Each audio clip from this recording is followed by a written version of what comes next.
On Kochie's Business Builders, the government grant that can help take your business to the world.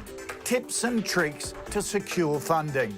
Plus, dressing for success. Meet the men behind a thriving custom menswear startup. Also, the founder of a Japanese restaurant that built an empire. Find out how he did it.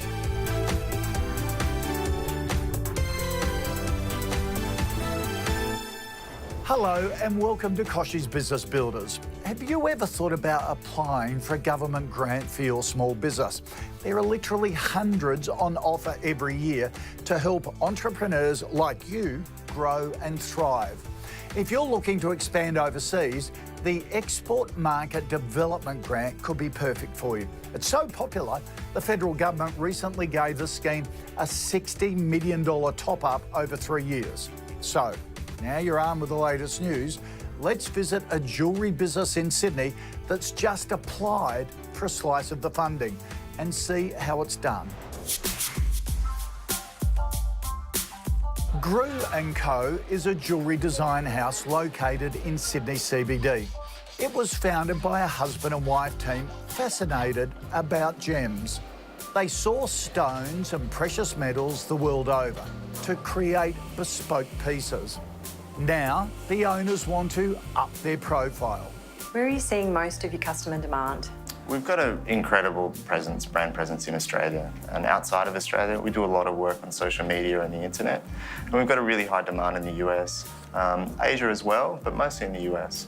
Today, Simon Grew is getting some expert tips from Kate Whitehead, a specialist consultant in government grants. Kate, we've recently had some luck securing a grant. Are there any common pitfalls or mistakes businesses make when applying for funding? Look, there are a few. So firstly, I know it sounds simple, but eligibility.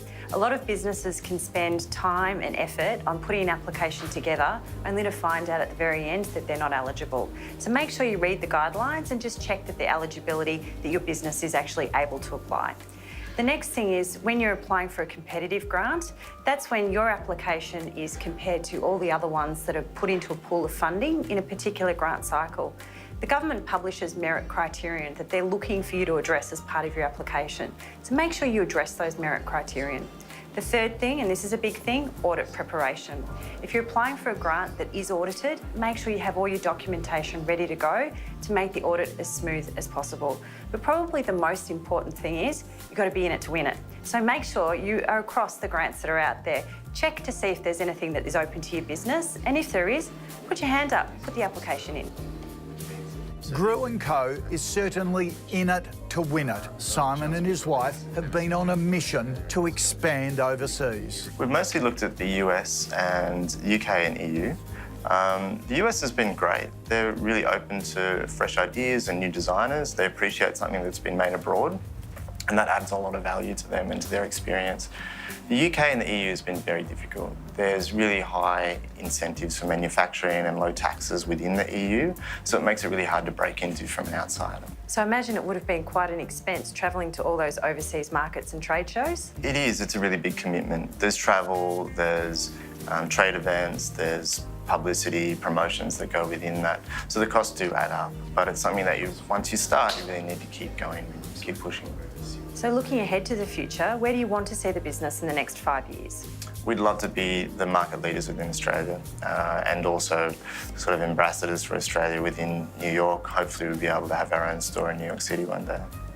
Is the EMDG a grant that most small businesses can apply for? So look, the EMDG is a program that a business can apply for themselves. However, it does have a large level of complex legislation and guidelines that change year on year out that underpin the program. Because of that, a lot of small businesses do seek the expertise of a grants consultant to help them. It's probably also worth noting that on average and statistically, the grants prepared by grants consultants are actually worth more than self-prepared applications. So technically, if you do use somebody that's experienced in the program, you should be getting more money back. Can we apply for the same grant year after year? Absolutely, and a lot of programs are actually designed exactly for that. So we've spoken about the Export Market Development Grant today. That particular program gives a business a total of 8 grants throughout the life of a company. So the maximum grant entitlement you'll get in each application is up to $150,000 cash back. So over the life of the program, a business is entitled to up to $1.2 million. So definitely one worth investigating if your company is eligible. Coming up, find out how you can spend the grant money. There are so many options, from flights to advertising. Are you optimistic about the future? A KPMG survey has revealed half of Australia's SMEs are not feeling very hopeful over the next 5 years. 1 in 2 businesses say they've been hit by the housing market downturn. When it comes to personal finances, 1/3 of respondents hold a positive outlook, but 15% are not feeling so great about their personal finances. Small and medium-sized business owners are still looking towards a brighter future though. They told KPMG that by harnessing new technology and innovation, it will be possible to get ahead and tackle competitors.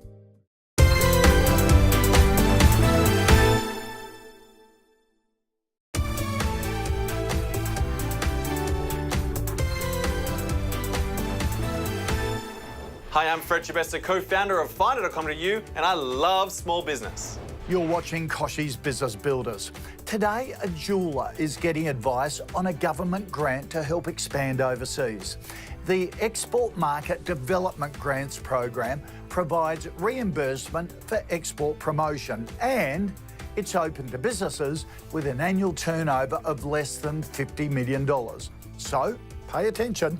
This advice could be invaluable for your business too. Kate Whitehead is visiting a jewellery store in Sydney, not to buy a diamond ring, but to deliver pearls of wisdom. Why would you recommend the EDMG grant for a business like ours? So the EMDG program has been around for a long time, and it really is a brilliant opportunity for businesses to take their products or services into offshore markets. So it helps you grow, it helps you expand your company. In turn, that creates economic stimulus for Australia, and it also creates new job opportunities. Simon Grew from Grew & Co travels a lot.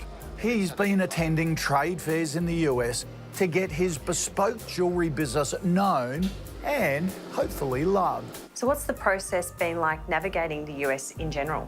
Over the last 2 years, we've been able to visit different cities and different areas within the US, and we've been really able to get an understanding as to what their consumers are like and what they want. We've found that doing trade in New York City and cities like Seattle, the consumers are really similar to Australia, so they're really open to new ideas. They love the idea of craftsmanship and one-off pieces, and they appreciate that it's made in Australia. When we've gone into Middle America, the consumers are a little bit more conservative, so they're more likely to support US design and US made goods. So we've found that our efforts are better spent in other cities like Seattle and New York. We've spent advertising dollars in publications like British Vogue. Can we use the grant for things like that? So that is the perfect example of what the EMDG will fund. So the Export Market Development Grant helps to defray the cost of promotional expenditure incurred in offshore markets. So an advertising publication like British Vogue absolutely can be claimed, in addition to other types of media, things like online, Google AdWords, social media. All of that is eligible expenditure under the EMDG. What if we would like to expand into overseas markets but don't actually have the time to travel there for a trade show? So the export grant will cover other expenditure outside of travel. So you can actually employ an overseas representative to be engaged in an offshore market for you and to promote your business on your behalf. If you do, you're actually eligible to get $100,000 rebate each year over 8 years of the program to cover the cost of their salary. In addition, you can also claim expenditure through online channels like Google advertising or social media expenses. If we do secure an EMDG grant, can we export to all countries, or are there limitations or restrictions? There are some conditions. So whilst you can export into all the markets that Australia has trade agreements with, there are some conditions around the promotional expenditure and what can be claimed under the grant. Unfortunately, New Zealand is one of those countries. So because trade between Australia and New Zealand is so easy, they actually exclude that as a region where you can claim eligible expenditure. There are other countries where there are embargoes, for example, North Korea. So anything to do with North Korea is actually excluded as well. Who would have thought New Zealand would be off the list? Here's what you need to know about the EMDG program. It can help pay for things like attending trade shows, digital advertising, marketing, and visa fees. It reimburses up to 50% of eligible expenses, which are more than $5,000. And the total grant on offer is $150,000. So, as Kate said, put your hat in the ring. Now you know all about the EMDG program. And the best part, you can apply for it year on year. So if you're looking to export to the world, why not apply? Now to our pillars of success, helping you build solid foundations for your small business. Nicola Morass is here with advice on digital marketing. This week's pillar of success is all about getting to know your audience. What so many business owners don't realise is it's not about the size of the audience that matters, it's what you do with it that counts. It's not just a numbers game whereby we try to convince as many people as possible to buy our stuff or accept our free samples. It's about specifically targeting the right people with the right offer and the right solution for them. A scattergun approach just doesn't work. Communication is a two-way street, but for some reason, people often forget this when they're marketing themselves online. They think that having a conversation with their audience can be automated, or even worse, one-sided, and that's not how it works. If you want to be heard, you first need to listen to your audience. If you want to feel valued, then you need to not only value, but respect your audience. Those emotions can't be automated. The way to do this is to know your audience better than they know themselves. This is important because it means that you can step into their shoes and work out what they're thinking and feeling. Then you can create content that's helpful and connective. One of the overwhelmingly obvious things that is missing in the world of social media these days is empathy for one's audience. And we need to change that. So, who is your audience? First things first, you need to decide who your audience is and be really specific about it. Give them a name, an age, and a gender. This helps you to form a mental image of your core customer. Then you need to figure out what are their goals and dreams. What is their mindset like? What are their stress points? How is their health? What's their financial situation? And what keeps them up in the middle of the night? When you know the answer to these questions, you already know more about them than just their demographic. You've delved into their psychographics and what makes them tick, which is going to make your digital content so much more powerful because you can engage with them in a multitude of ways. This will help you cut through the noise, stand out online, and be seen as someone who understands your customer. Still to come, the custom menswear startup bursting at the seams.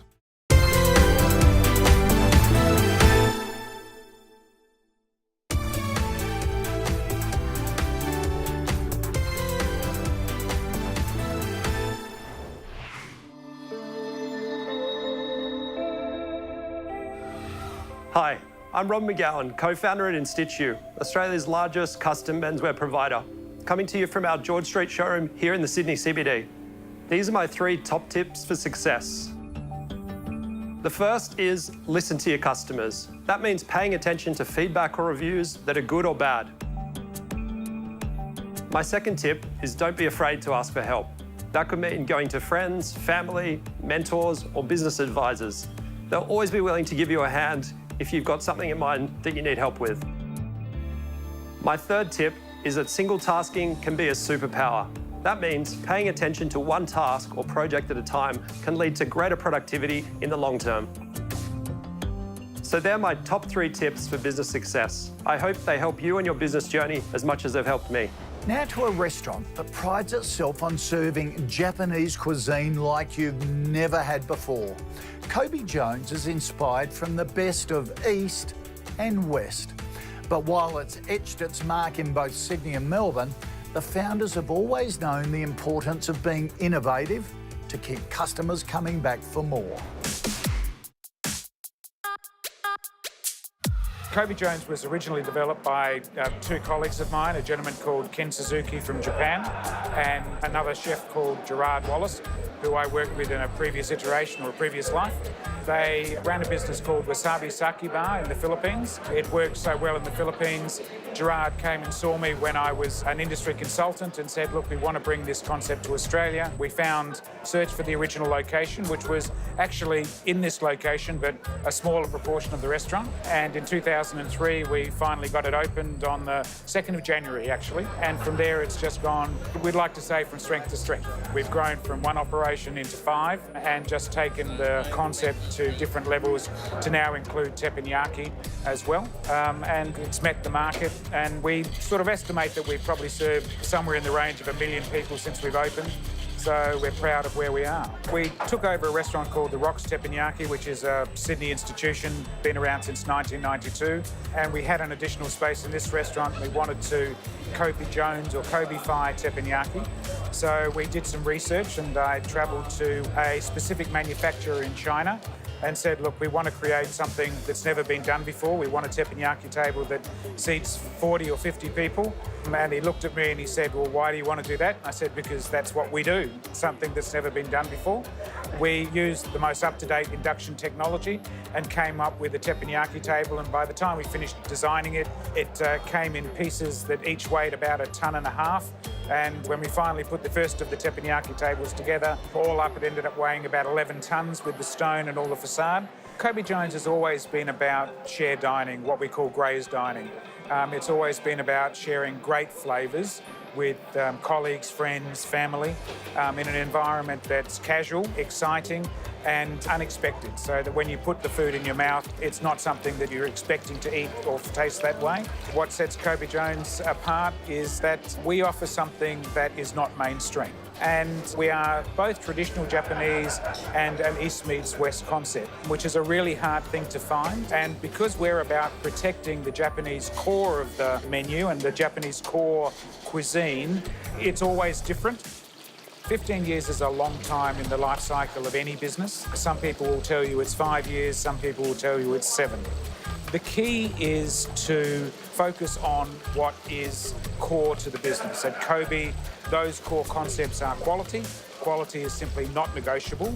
And then it's about making sure that you are both innovative, renewing your product on a regular basis, but at the same time, protecting the essence of the business so that those people that do come back know that it's Kobe when they walk in here and that they find that there's always something that they can come back to.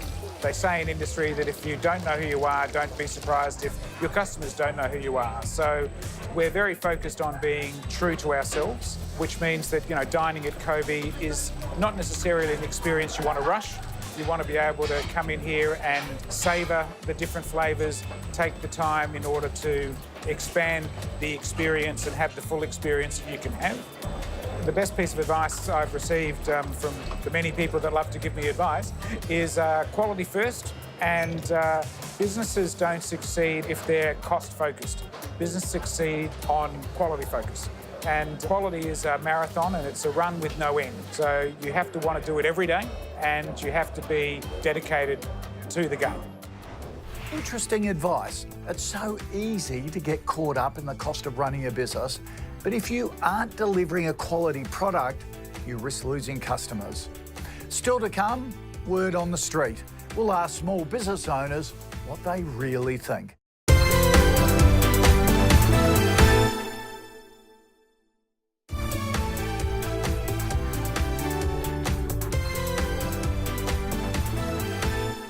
Time now for Word on the Street, helping to answer some of your biggest questions. This week we ask small business owners, what's the hardest part of running your own business? The